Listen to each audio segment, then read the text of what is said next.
Mahigpit na ipinatutupad ni Department of Public Works and Highway Secretary Vince Dizon ang no obstruction policy. Ang pulisiyang ito ay patutupad sa buong kahabaan ng Maharlika Highway mula sa Apari, Cagayan hanggang sa Mindanao.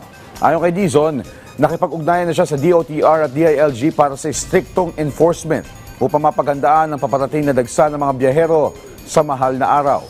Binigyan din ng kalihim ang lahat ng regional offices ng DPWH na matatapos ang naturang reblocking at road repairs sa Marso.